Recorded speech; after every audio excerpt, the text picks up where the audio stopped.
여러분 자동차 경주 좋아하십니까? 직접 하시는 거 말고요. 보시는 거. 예, 여러분 보시면 미국에 있는 그 자동차 경주들 중에서 유명한 것이 인디애나폴리스에서 있는 인디 500이라는 것이 있습니다. 그 인디 500은 500마일을 달린다는 거예요. 그래서 그 트랙이 2.5마일이니까 몇 바퀴를 돌아야 됩니까? 200바퀴를 돌아야 됩니다. 자동차 경주는 상당히 장거리 경주이죠.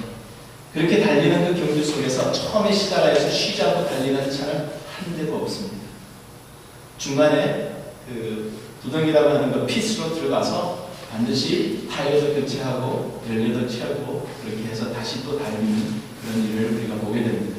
그 핏에 들어가면 그 크루들이 신속하게 움직이는데 적어도 6명에서 12명이 한조가 되어서 거기에서 뭘 하는지 아십니까? 타이어를 갑니다. 그거 얼마 달렸다고 타이어를 갈까요? 그것이 그들이 달리는 속도에 중요하기 때문입니다. 그리고 가스도 더 집어넣습니다. 퓨얼도 집어넣고요. 그리고 한 사람은 잭만 들고 있어요. 그래서 뒤에서 잭을 올리면서 바퀴를 갈 수 있도록 도와주는데 그 크루 중에 한 사람, 중요한 사람이 한 사람이 있습니다. 그 사람은 소화기를 들고 있는 사람이에요. 소화기를 들고서 그 사람이 뭐하는 줄 아십니까? 연료 탱크에서 흘러지는 몇 방울의 연료를 그 위에다가 뿌린답니다. 왜냐하면 그 몇 방울이 차가 달리면서 발열돼서 불이 붙으면 터지고 불이 타기 때문에 그렇게 위험하기 때문에 소화기를 들고 있는 사람이 그 사람이 항상 대기하고 있다고 합니다. 그 일들을 그 핏에서 하게 됩니다. 왜 할까요? 시간이 낭비하기 위해서가 아니에요.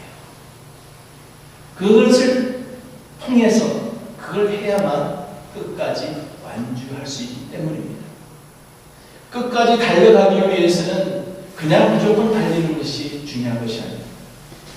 중간에 반드시 이런 교체하고 채우고 또 닦고 뿌리는 그런 작업이 꼭 필요하다는 얘기입니다. 새 힘으로 내야 됩니다. 우리의 믿음의 여정 가운데서도 우리가 채우고 어루만짐 받고 다시 또 뿌려지고 그래서 새 힘을 얻어서 믿음의 여정을 계속해서 달려갈 수 있도록 하나님께서 오늘도 우리를 부르고 계십니다. 우리를 너무나 잘 아시는 하나님이시죠. 우리를 너무나 잘 아시는 하나님이 우리에게 어떻게 그런 새 힘을 주시는지 오늘 복음 말씀을 통해서 함께 은혜 나누기를 원합니다. 하나님은 우리를 직접 만나주세요.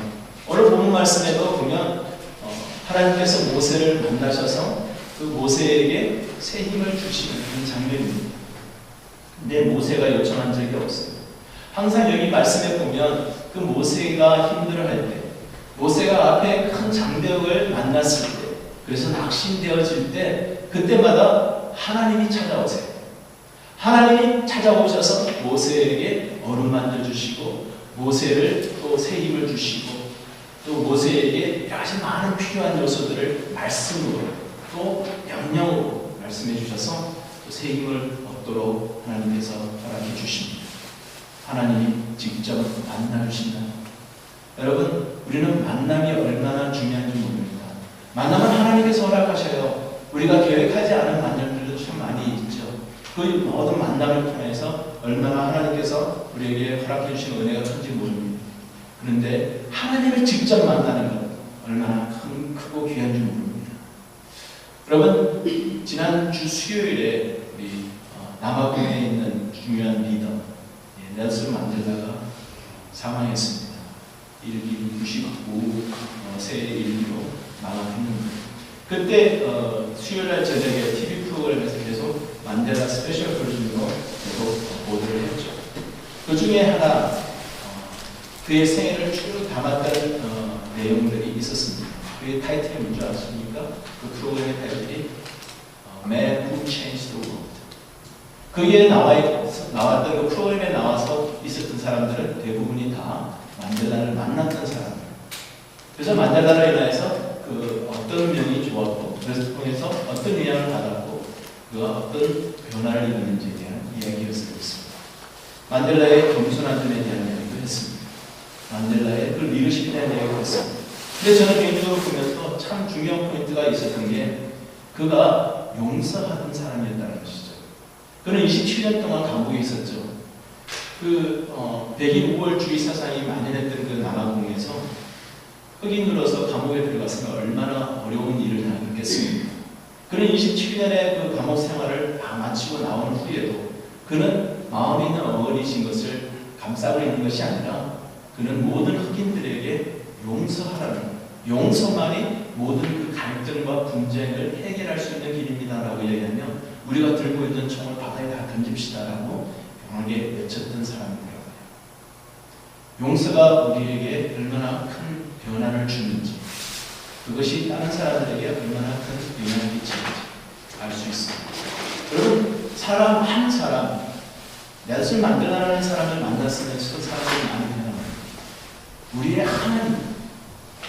우리의 하나님을 만날 때 우리의 삶은 귀하고 크게 변하게 될 줄 믿습니다. 여러분, 하나님 만나셨습니까?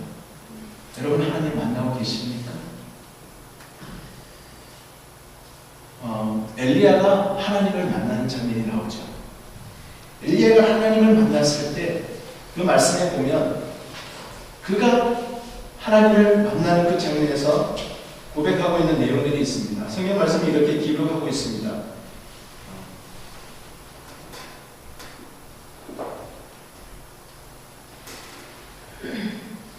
열왕기상에 보면 하나님께서 엘리야를 만나주실 때 엘리야를 불러서 그를 데리고 가시면서 엘리야에게 하나님 만나주시는 그 장면에 엘리야가 바라보았을 때 큰 바람이 있었는데 바람에는 하나님이 계시지 않았다. 바위가 깨어졌는데 그 바위 가운데 하나님이 계시지 않았다. 큰 불이 있었는데 큰 불에 하나님이 계시지 않았다. 그 후에 세미한 음성으로 하나님께서 엘리야를 만나 주셨다라는 말씀을 하고 있습니다. 하나님이 여러분 우리 주위에 항상 우리를 만나 주기를 원하십니다. 그런데 우리는 간혹 선입관념들, 하나님 물 가운데서 만나 주실 거예요. 바위가 깨어지는 그런 방법을 하나님 만나 주실 거예요. 큰 바람이 있을 때 거기에서 하나님 만나 주실 거예요. 라는 우리의 선입관념으로 인해서 정작 세미한 음성 우리에게 만나 주시는 하나님을 놓칠 때가 있어요. 그런데 이거는 전혀 하나님을 경험하지 못한 사람의 이야기가 아닙니다. 큰 불과 같은 하나님을 경험했고 큰 파도와 큰 바위와 같은 그런 하나님을 경험한 사람들이 가지고 있는 그 과거의 은혜에 있는 은혜 때문에 새롭게 하나님의 세미한 음성으로 우리에게 만나주신 것을 놓치기 쉽다는 것입니다. 하나님이 우리를 만나주기를 원하시고 매일매일 새로운 은혜로 새로운 방법으로 새롭게 우리를 만나주시고 우리로 하여금 변화시켜 주시기를 원하십니다. 만나는 변화를 일으킵니다. 오늘 말씀에도 보면 모세가 새 힘을 얻는 그 결과를 일으키는 것을 보게 됩니다. 요한복음 21장에 보면 예수님이 제자들을 만나주시는 장면이 나옵니다. 예수님께서 십자가에 못 박혀 돌아가시는 그 사건을 통하여서 제자들은 두렵고 이제는 마음에 많은 낙심이 되고 실망이 되어서 그들은 뭐라고 이야기합니까? 이제는 과거의 모습으로 돌아가자. 고기나 잡으러 가자. 그러면서 그 제자들이 갈릴리 바다 자기들의 원래의 직업으로 돌아가 버리는 그런 모습들을 보게 됩니다. 예수님이 우리에게 오셔서 이 세상에 오셔서 십자가에 죽으시고 난 다음에 부활하셨으면 사실은 구원의 모든 방편을 이루셨어요. 이제 승천하시면 되는데 왜 40일 동안 이 세상에 더 머물러 계셨을까요? 그것은 바로 그 구원의 방편을 이루 놓으신 것에 대해서 그 일을 성취할 일꾼들을 세우시기 위하여 그 일꾼들을 회복시켜 주시기 위해서 예수님은 40일 동안 이 세상에 더 계시면서 제자들을 어루만져 주시고 회복시켜 주시는 그 일을 하셨습니다. 예수님께서 갈릴리에 가셔서 그 제자들을 만나셨을 때 특별히 예수님을 모른다고 부인했던 그 베드로에게 오셔서 개인적으로 그의 마음을 어루만져 주시고 그의 마음에 필요한 것을 하나님이 채워주시죠. 여러분 오늘 말씀에도 보면 출애굽기 6장 9절을 보면 이스라엘 자손들이 그들의 마음이 상하고 가혹한 노역으로 인해서 모세의 말을 듣지 않았다는 말씀이 나옵니다. 사람들에게 마음의 상처가 생겨지면 그 마음의 상처로 인하여서 하나님의 말씀에 기울이지 않는 결과가 생기고 싶습니다. 그것을 하나님이 고쳐주기를 원하십니다. 여러분, 우리 손이나 우리 피부에 상처가 나면 그거를 그냥 가만히 두면 그 상처난 부분이 어떻습니까? 딱딱해져요. 아물면서 딱딱해집니다. 보통 그 부드럽던 피부가 딱딱해져요. 그것이 자연 가만히 두면 그렇게 되는 결과입니다. 성경에도 보면 사마리아인에 대한 이야기가 나오죠. 선한 사마리아인. 강도 맞는 사람에게 그 상처를 어떻게 치유해 줍니까? 포도주를 붓고 거기다가 뭐를 발라줘요? 기름을 발라주라고 얘기합니다. 그 딱딱한 피부를, 상처난 딱딱한 부분을, 그것으로 깜빡해져 있는 부분을 오일을 부어서 부드럽게 해주라는 거죠. 마음의 상처가 딱딱해지면 우리는 오일을 발라야 됩니다. 성령의 기름을 발라야 됩니다. 성령의 기름을 부어주셔서 그 마음에 있는 것들을 용서로, 그 마음에 있는 것들을 사랑으로 부어주어서 다시 원래의 피부처럼 깨끗하게 회복시켜주시는 우리 하나님. 예수님께서 베드로에게 나타나셔서 하시는 말씀입니다. 그 마음에 있는 마음의 상함으로 인하여서 힘들어하고 있는 베드로. 그래서 과거의 모습으로 돌아가 버리려고 하는 자연적인 인간의 본성, 그것을 아시는 주님이 베드로에게 나타나셔서 그 딱딱한 부분을 털어내게 만듭니다. 드러내라. 가리지 말고 드러내라. 그러면서 주님이 베드로에게 뭐라고 하시죠? 베드로가 직접 고백한 거 아니에요. 주님이 끌어내시는데 네가 나를 사랑하느냐?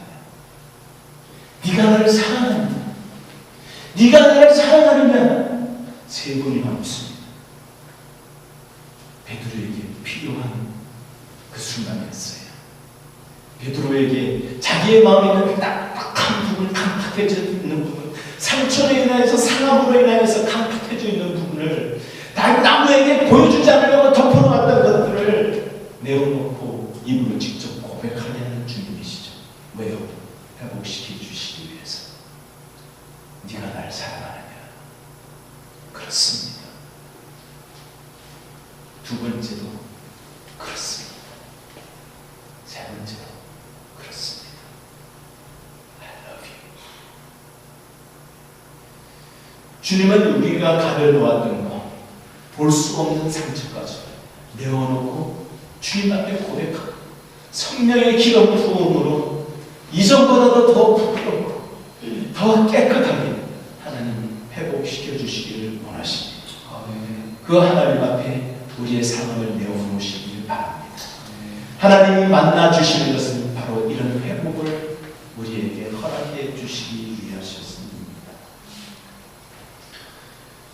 만남은 관계를 맺게 합니다.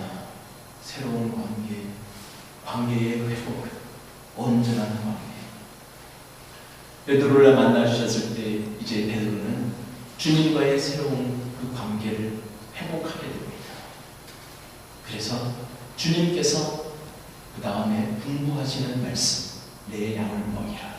그 일을 위해서 그는 주님과의 관계로부터 시작하여 그의 삶을 하나님이 맡기신 그 일을 하는데 목숨을, 삶을 바쳤습니다.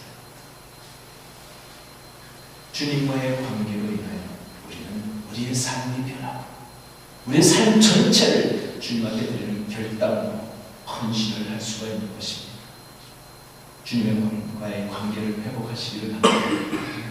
하나님 앞에 헌신하는 것 하다가 그만두고 싶은 마음이 생겨요. 그러나 하나님과의 그 관계가 확실하면 어떠한 장벽이 있어도, 어떠한 상황이 있어도, 어떠한 어려움이 있어도 우리는 그것을 계속해서 목숨이 다하는 그날까지 지속할 수 있습니다. 그러기에 주님과의 관계 회복이 얼마나 중요한지를 말씀해 주고 있습니다. 하나님은 우리를 만나주시되 그냥 무서운 분으로 만나주시는 것이 아니라 친밀한 관계를 회복하기 위해서 만나주십니다. 오늘 말씀의 본문의 처음 부분을 이렇게 얘기합니다. 하나님께서 모세에게 찾아오셔서 하시는 말씀, 나는 여호와입니다. 나는 여호와입니다. 하나님은 무서운 분이라고 구약에서는 많이 표현되어지고 있습니다. 공의의 하나님, 전능하신 능력의 하나님이에요. 하나님의 뜻을 이루기 위해서 많은 원수들을 멸하시는 분입니다. 그것을 보면 하나님은 엄청 무섭게 느껴질 수가 있습니다. 그러나 모세에게 나타나셔서 하나님께서 본인을 소개하시면서 나는 여호와니라라고 얘기합니다. 이 여호와라는 이름을 여기서 나를 그렇게 표현한다라고, 나를 그렇게 불러라라고 이야기하면서 이 대목이 청이라고 얘기합니다. 물론 아브라함이 하나님께서 떠나라고 부르셨을 때에 자기의 우르 땅을 떠나서 본향을 떠나서 나왔을 때, 하나님께서 약속하신 가나안 땅으로 왔을 때 거기에서 제단을 쌓으면서 거기에서 여호와의 이름을 불렀더라라고 얘기합니다. 그것은 하나님의 이름, 여호와의 고유한 이름이기 때문에 하나님의 여호와라고 이름을 부르기보다는 하나님을 불렀다라고 우리가 생각할 수 있습니다. 여기서는 하나님 스스로가 여호와라고 이야기를 하는 내용은, 여호와는 하나님의 퍼스널한 고유한 이름이에요. 그래서 나는 하나님에 대해서는 아도나이라고, 엘로힘이라고 하는 성경에서도 부르지만 하나님이라고 하는 여호와라는 이름이 나오면 감히 부르지 못했어요. 하나님의 고유 이름이기 때문에, 하나님의 퍼스널한 이름이기 때문에. 한국에서도 어른 이름을 부를 때는 함부로 못 부르게 하죠. 이 멋자 이렇게 불러가면서 이렇게 존경하는 그런 표현을 쓰라고 얘기하죠. 여러분, 여기서 하나님은 왜 우리를 여호와라고 이야기를 하시는 거예요? 개인적인 이름을 불러가면서 하나님과 친밀한 관계를 갖기를 원하시기 때문이에요. 제가 청년 때 결혼하기 전에 중고등부를 맡아서 이제 섬겼던, 교사로 섬겼던 적이 있습니다. 그때 제가 중고등부 학생들에게 불렸던 별명이 호랑이 선생님이에요. 그래서 예배 시간에 떠들는데 가서 이렇게 혼낼 수도 없고 그냥 멀찍이 많이 쳐다보고 있으면 걔랑 나랑 눈이 마주치면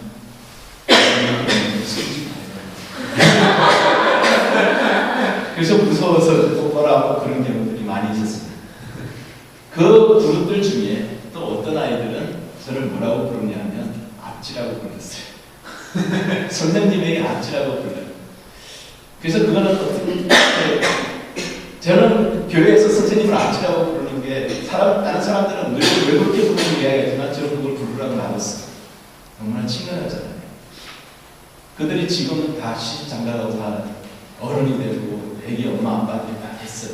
근데 요즘도 간혹가다 여기 오는 친구들이 있는데, 오는 친구들이 있는데 그 친구가 우리 아찌라고 이렇게 소개를 하는 것을 들은 적이 있습니다.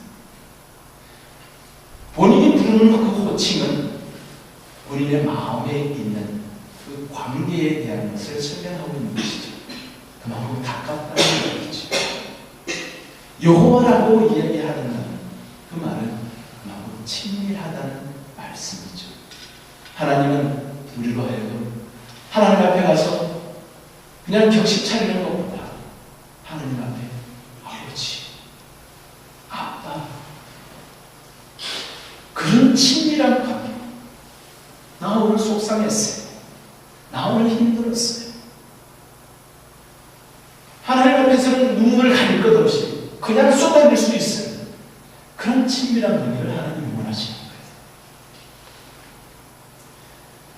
지금도 저를 은서봐 이렇게 부르는 친구들이 있습니다.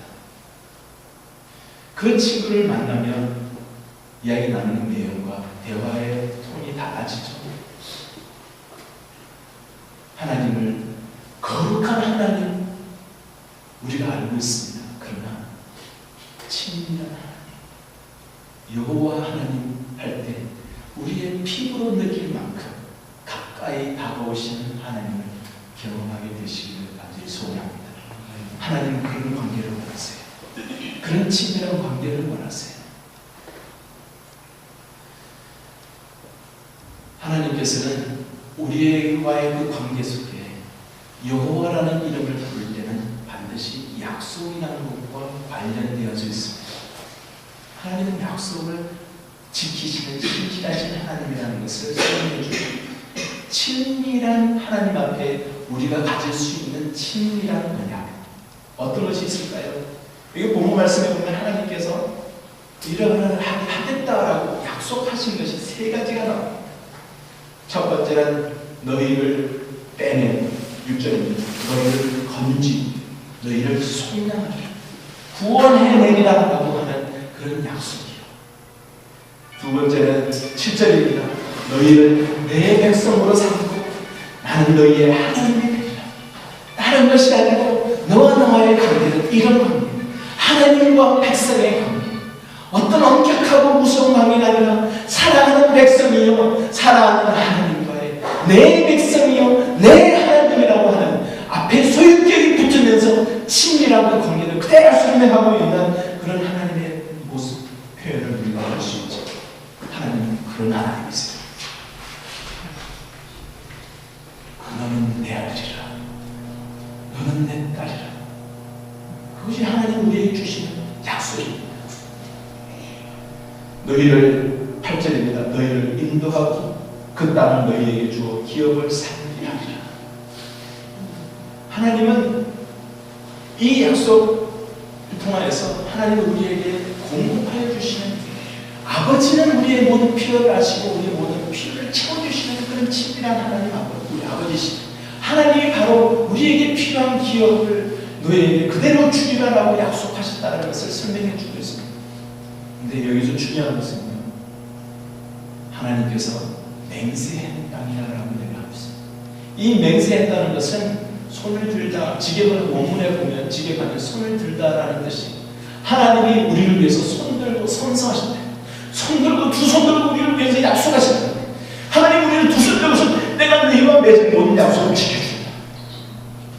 내가 너를 사랑하고 너희의 필요를 채워주고 네가 힘들어하는 그런 업무인 속에서 빼내어주고 건져주고 속량하여주고 내가 너희 하나님이 되고 너는 나의 백성이 되고 너에게 약속한 그 땅 필요한 모든 것을 공급하여 주는 그 약속을 내가 지키마, 내가 지키마 손 들고 보여주시는 모습이에요. 하나님 그런 분이 엄한 목소리가 아니라 하나님이 직접 손드시고 선서하듯이 맹세하시면서 우리에게 확실하게 약속하시는 하나님이십니다. 그 하나님, 그 신실하심을 반드시 이루시는 분이시라는 것을 우리가 믿어야 합니다. 하나님께서 이런 친밀한 관계를 맺는 것은 우리에게 얼마나 큰 힘을 주시는지 그 관계를 매일매일 생각하시면서 새 힘을 매일매일 얻어나가는 우리의 삶이 되기를 주님의 이름으로 축원합니다. 하나님께서 모세에게 이제는 다시 한번 또 해야 될 새로운 비전을 말씀해 주시면서 그에게 또한 새 힘을 주셨어요. 여러분, 우리가 무엇을 바라보느냐가 상당히 중요합니다. 여러분, 운전을 하실 때도 제일 갓 레인으로 갈 때 보면은 갓줄이 있습니다. 넘어가지 말고.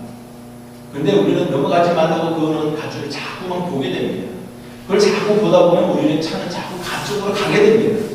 우리가 무엇을 보느냐에 따라서 우리의 가는 행보가 흔들릴 수도 있습니다. 우리는 항상 멀리 바라보아야 합니다. 앞을 바라보아야 합니다. 과거에 집착하게 되고 과거를 자꾸만 바라보게 되면 과거는 우리를 자꾸만 당기는 역할을 합니다. 앞으로 나아가지 못하게 해요. 우리는 앞으로 멀리를 바라보며 하나님께서 이루실 미래에 이루실 일, 바로 그 우리를 통해서 이루실 그 큰 일, 그 비전을 바라볼 때 우리에게는 바로 나아갈 수 있는 새 힘을 얻게 되는 것입니다. 모세에게 하나님께서 말씀하실 때 그냥 쉽게 얘기하시는, 순순히 얘기하시는 것이 아니라 명령형으로 얘기하십니다. 왜요? 이 모세의 참 연약한 모습이 보이죠. 이스라엘 자손에게 가서 말씀했더니 그들이 마음 상하고 가오가닥을 너무 많이 하면서 모세의 말을 듣지 않았어요. 그랬더니 모세가 마음이 또 상했어요. 그러면서 이스라엘 자손도 내 말을 듣지 않는데 내가 어떻게 바로에게 가서 이야기하겠습니까? 라고 이야기하죠. 그런 모습을 보며 하나님은 뭐라고 이야기하십니까? 모든 내용이 다 명령형이에요. 가라! 가라니 이야기하십니다. 그리고 13절에 보면은 한국말 표현에는 그들도 이스라엘 자손과 애굽왕 바로에게 명령을 전하고 너무 부드러워요. 간접적으로 보여요. 그렇죠? 그러나 영어는 이렇게 얘기합니다. He commanded them.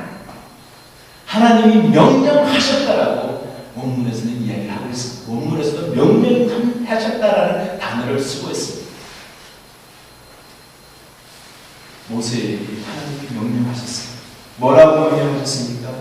그 땅에 가서 백성들을 내보내라, 보내게 하라. 하나님께서 말씀하셨습니다. 여호와라 하셨다 하라. 입에다가 그대로 담아주는 거예요. 너 이렇게 가서 이야기하면 좋겠으라. 이렇게 이야기해. 가서 해. 뒤에서 등 뜨면서 해라. 강하게 말씀하는 하나님이십니다. 비전은 명령형이에요. 명령형이에요. 우리에게는 명령은 순종해도 되고 안 되는 선택의 여지가 있는 것이 아닙니다. 명령은 선택밖에, 순종밖에 없어요. 그 순종을 할 때 하나님께서 큰 영광을 받으십니다. 하나님이 우리에게 순종만을 기대하십니다. 여러분, 순종하며 움직여 보시기 바랍니다. 하나님이 말씀하시는 그 일을 하기 위해서 움직여 보시기 바랍니다. 예수님께서 항아리에 물을 담고 떠다 갖다 주어라. 그 하인들은 물을 떠다가 갖다 주고 언제 배려는지 몰라요. 갖다 주니까 연회장이 하베드 피스트의 그 마스터가 마셔보니까 이런 최상품 포도주가 있을 줄 몰랐다는 거예요. 놀랍니다. 하인이 떨 때 아니면 갈 때 변했는지 모르겠어요. 그러나 그 최상품의 포도주라고 이야기를 했었을 때 가장 놀란 사람이 누굴까요? 떠나준 하인 아니겠습니까? 자기는 물을 떠나줬는데 그 떠나주고 순종했더니 그것이 포도주로 변해있는 것을 보았을 때 얼마나 놀랐겠습니까? 하나님께서 가라고 했었을 때 순종하고 가면 그것을 통해서 가장 놀란 사람이 누굴까요? 가장 감격할 사람이 누굴까요? 순종하는 사람입니다. 새 힘이 나지 않겠습니까? 벌써 막 감격되지 않겠습니까? 미래에 이루어질 일을 생각하면 우리의 가슴이 뛰기 시작하지 않습니까? 그러나 그 길은 평탄한 길만 있는 것이 아니죠. 또 장벽이 있을 수 있습니다. 그럴 때 우리 또 어떻게 해야 됩니까? 직접 만나주셔서 힘을 주시는 하나님을 바라봐야죠. 하나님이 또 친밀한 관계로 나는 여호와야 라고 말씀하시면서 다가오실 때 그래요 하나님 아빠 울싸안고 우리의 모든 상한 것들을 내어놓고 모든 얻을리는 노릇과 같은 것들을 다 내어놓고 하나님 나는 믿음 라고 했을 때 하나님이 회복시켜 주시고 또 그러면서 일어나서 가야지 또 가다 보니 힘들어 하나님이 어떡하냐 또 만나주시고 반복입니다. 이렇게 반복해서 가면 언제까지 갑니까? 주님 앞에 새해까지 갑니다. 새 힘은 하나님이 반복해서 주시는 거예요. 순종해서 가다 보면 또 만나주시는 거예요. 또 만나주시는 우리를 회복시켜 주시는 거예요. 또 그 일을 위해서 가는 거예요. 계속해서 반복하고 또 돌면서 하나님이 우리를 천국에 이를 때까지 인도하여 주십니다. 하나님이 주시는 새 힘을 바라보며 오늘도 승리하신 우리 삶이 되기를 주님의 이름으로 축원합니다. 함께 기도하겠습니다.